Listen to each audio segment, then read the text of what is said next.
You want to know what's absolutely infuriating? The fact that WWE continues to treat the Bloodline like they are expendable soldiers in Roman Reigns' personal war, and we're all supposed to just sit here and accept it. Jacob Fatu, one of the most devastating forces to ever step foot in a WWE ring, is lying in a hospital bed right now because Roman Reigns' ego couldn't let sleeping dogs lie. And here's what makes my blood boil even more: Roman has the audacity to show up at that hospital like some kind of concerned family member when he's the reason Jacob's there in the first place. Let me tell you something that WWE doesn't want you to realize: this entire situation is a masterclass in manipulation, family dysfunction, and the toxic leadership that has defined Roman Reigns' entire reign of terror. But we're going to break it all down, expose every single layer of this twisted family drama, and by the end of this video, you're going to see Roman Reigns in a completely different light. But first, I need to know something from you, and be honest in the comments below. Do you think Roman Reigns genuinely cares about Jacob Fatu, or is this just another calculated move in his desperate attempt to maintain control over the Bloodline?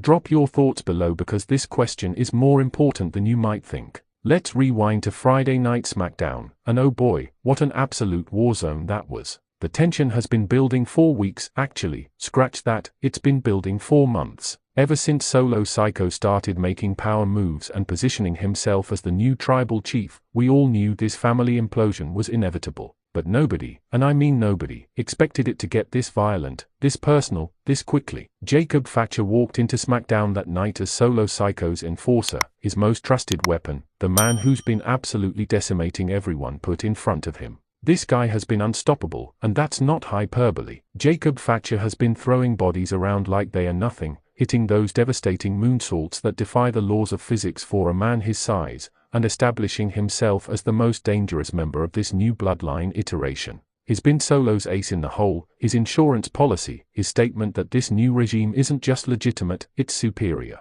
But here's where things get twisted, and this is what really grinds my gears: Roman Reigns couldn't let that stand. The original tribal chief, the man who held the WWE Championship for over 1,200 days, the guy who supposedly built the Bloodline from the ground up, he couldn't stomach the fact that his own family was thriving without him. His pride, his ego, his obsessive need to be acknowledged wouldn't allow him to just step back and let the new generation take over. So what did Roman do? He declared war, not just on Solo Sikoa, but on the entire Bloodline. And Jacob Fatu, being the loyal soldier he is, found himself directly in Roman's crosshairs. The chaos that erupted on SmackDown was absolutely unprecedented. We're talking about a full-scale family civil war playing out in front of millions of viewers. Tables were shattered, barricades were destroyed, and bodies were scattered everywhere. The WWE locker room had to be emptied just to pull these warriors apart. Security couldn't handle it. Referees were tossed aside like ragdolls. This wasn't just a wrestling angle, this felt real. This felt personal.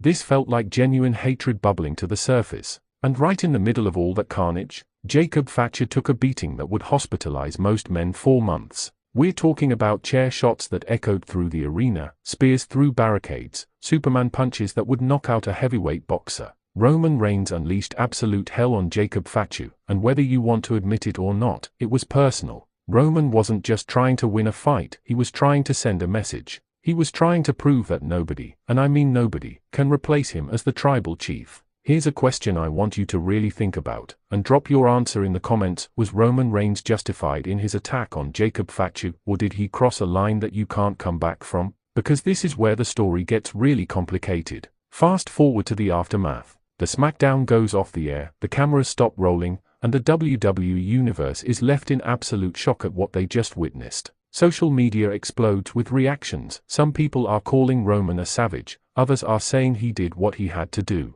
Wrestling Twitter is on fire. Reddit threads are going crazy. Everyone has an opinion about what went down. But here's what really happened behind the scenes, and this is where the story takes a turn that nobody saw coming. Roman Reigns personally drove to the hospital where Jacob Fatu was being treated. Let that sink in for a second. The same man who just spent 20 minutes systematically destroying Jacob Fatu on live television showed up at his hospital room. The same Roman Reigns who speared Jacob through a barricade, who hit him with chair shot after chair shot, who left him lying in a broken heap in the middle of that ring. That Roman Reigns walked into that hospital like he had every right to be there. According to multiple sources backstage, and we've got this confirmed from people who were actually there, Roman didn't just pop in for a quick visit either.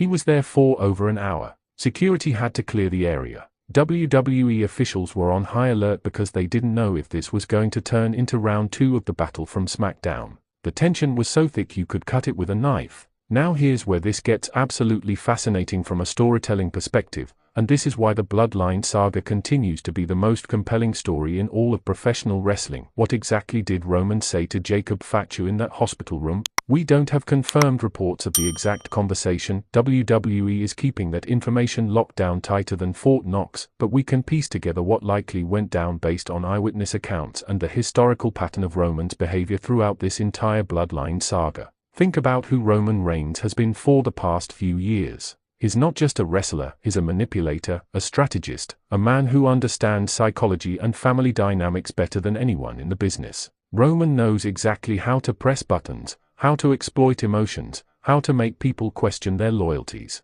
He did it to Jey Uso for years. He did it to Jimmy Uso. He even did it to Sami Zayn during his honorary use run. This man is a master at playing mind games with his own family. So when Roman walked into that hospital room and saw Jacob Fatu, his cousin, his family, his blood, lying in that bed injured, do you really think he was there out of genuine concern? Or was this the opening move in his next manipulation tactic? Here's what I think happened, and you tell me if I'm wrong in the comments below. Roman walked in there and played the sympathetic family card. He probably started with something like, "Look what Solo made you do. Look what following him has cost you. You're in this hospital bed because Solo put you in a war you shouldn't have been fighting. I never wanted this. I never wanted to hurt you, but you left me no choice when you sided with him." Can you see the manipulation there? Roman's rewriting the entire narrative. He's taking the blame off himself for putting Jacob in the hospital and putting it squarely on Solo Siko's shoulders. He's making himself the victim and Solo the villain, even though Roman was the one delivering the punishment. But here's the million-dollar question, and I really want to hear your thoughts on this. Did Jacob Fatu buy what Roman was selling? Because that's going to determine the entire trajectory of the Bloodline story moving forward. If Jacob Fatu bought into Roman's manipulation, if those words in that hospital room got into his head and made him question his loyalty to Solo Sikoa, then we're looking at a potential fracture in the new Bloodline that could reshape the entire WWE landscape. Imagine Jacob Fatu turning on Solo and rejoining Roman's side.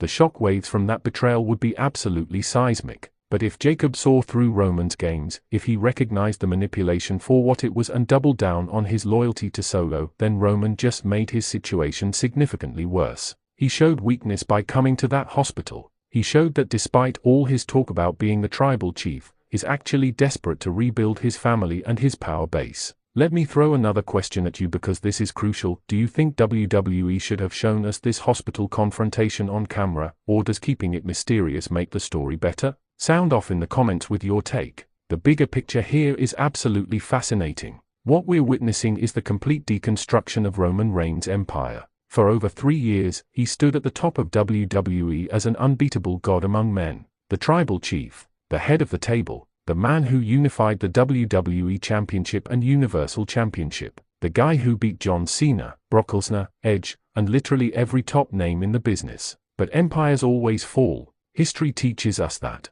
And Roman's empire is crumbling not because of outside forces, but because of internal family conflict, which is exactly how the greatest empires in real history have fallen. Solo Sikoa isn't just rebelling for the sake of Rebel Lion. He watched Roman's leadership style for years. He saw how Roman manipulated Jey Uso with psychological torture. He witnessed Jimmy Uso get excommunicated from the family. He observed Sami Zayn get used and discarded. Solo learned from all of that, and he made a calculated decision that he could do better, that he could lead the Bloodline in a way that respected the Warriors instead of breaking them down. And Jacob Fatu? He represents the new blood, the next generation of Anoa'i family warriors who don't have the same history and emotional baggage with Roman that the Usos had. Jacob doesn't owe Roman anything. He didn't rise to prominence under Roman's wing. He's not beholden to Roman's legacy. That's what makes this hospital visit so significant. Roman is trying to establish that connection, create that emotional leverage, build that foundation of loyalty that he can exploit later.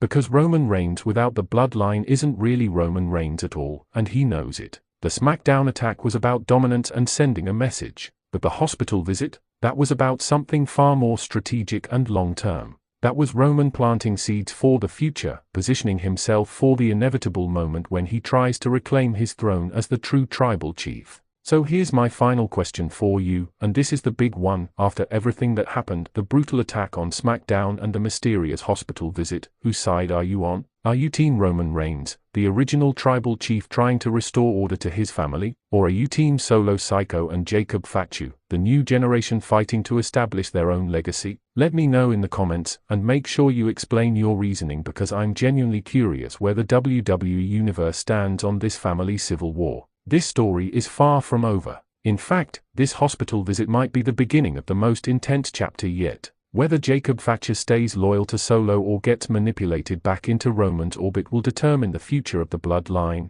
and by extension, the future of WWE's main event scene for months or even years to come. One thing is absolutely certain: Roman Reigns isn't done fighting for his position as tribal chief, and the bloodline civil war is about to get even more personal, even more violent, and even more unpredictable than anything we've seen so far.